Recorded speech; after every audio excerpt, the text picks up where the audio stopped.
विनंती करतो, कारण कोरोनाचा धोका परत वाढतो आहे। फिलहाल हालत ऐसी है कि डॉक्टर्स और डॉक्टर्स के रिलेटिव्स को भी नहीं मिल रहा है। तमाम बुरे अनुभव के बीच हमें सकारात्मक बनना है या नहीं?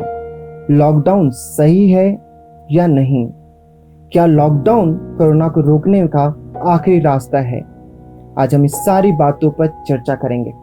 दिल्ली में 1 सप्ताह और राजस्थान व महाराष्ट्र में 1 मई से लॉकडाउन की घोषणा के साथ कुछ राज्य इसी दिशा में आगे बढ़ रहे हैं। हाल ही में देश के प्रधानमंत्री नरेंद्र मोदी ने सभी राज्यों को सूचित किया था कि लॉकडाउन अंतिम विकल्प हो। इसके बावजूद भी महाराष्ट्र जैसे औद्योगिक राज्य यदि लॉकडाउन की वापसी हो रही है तो इसलिए हो रही है कि और कोई उपाय उनके पास नहीं बचा।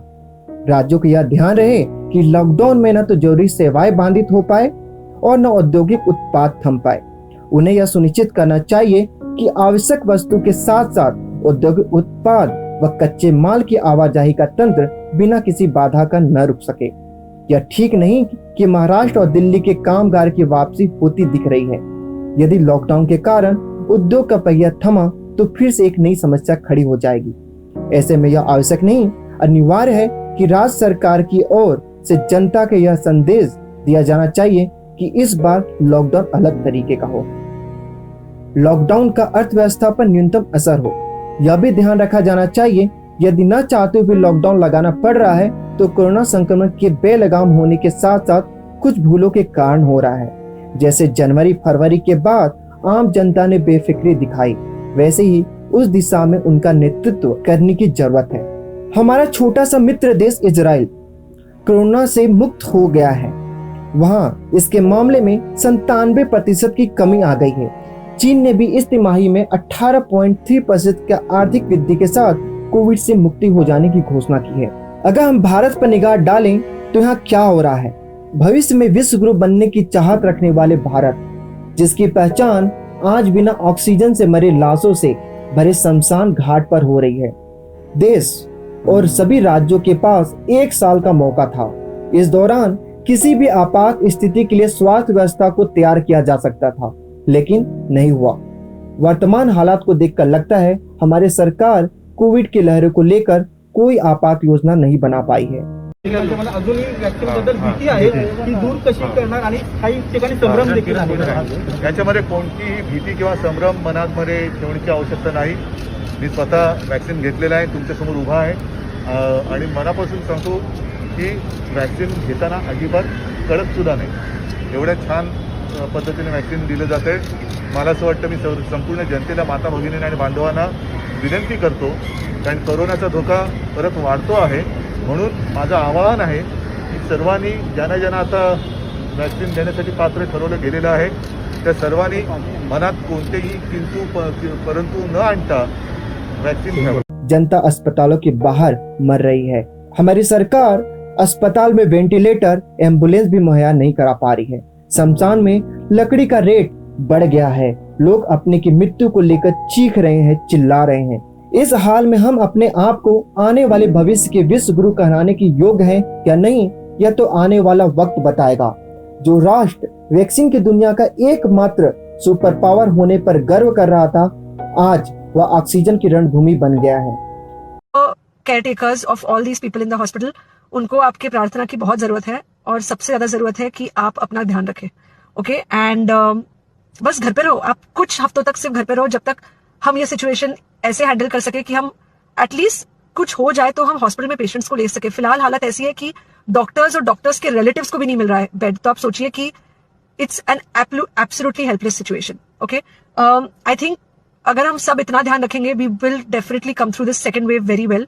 Okay, and then we will have to work on not allowing a third wave. So third wave का हम बाद में सोचेंगे, वो तो नहीं आना चाहिए, पर जो ये सेकंड वेव है इससे हमको कोई भी हालत में एकदम सेफली निकलना है। Okay, take care, I really love you. यह अब तक का सबसे बड़ा संकट है।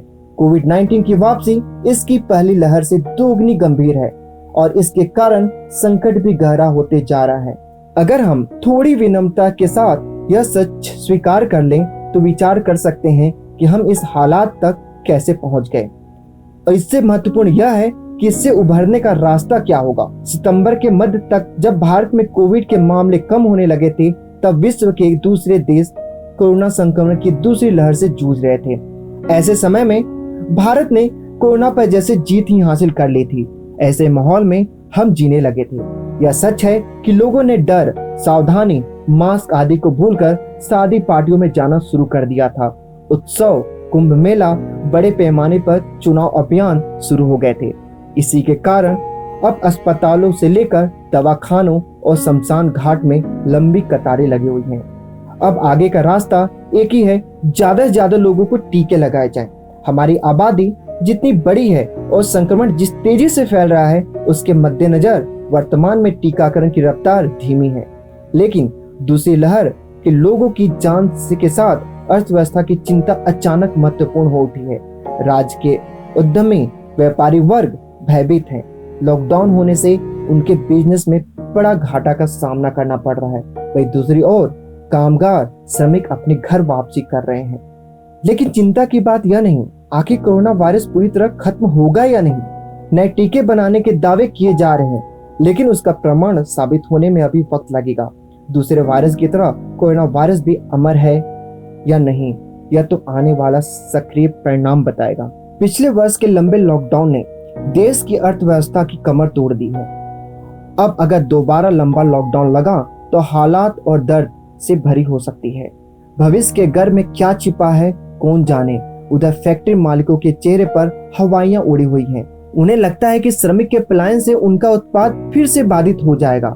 यही नहीं, महंगाई, बेरोजगारी, बदहाली का दूसरा दौर हमारे दरवाजे खटखटा रहे हैं। सवाल उठता है कि ऐसे में क्या किया जाए। सरकार ने पाबंदियों के अलावा टीकाकरण अभियान तेजी करने का फैसला किया है, पर इसकी अपनी सीमाएं हैं। यदि कोरोना से बचना है तो हमें मास्क, शारीरिक दूरी, स्वच्छता, संतुलन व खान पान पर ध्यान रखना होगा।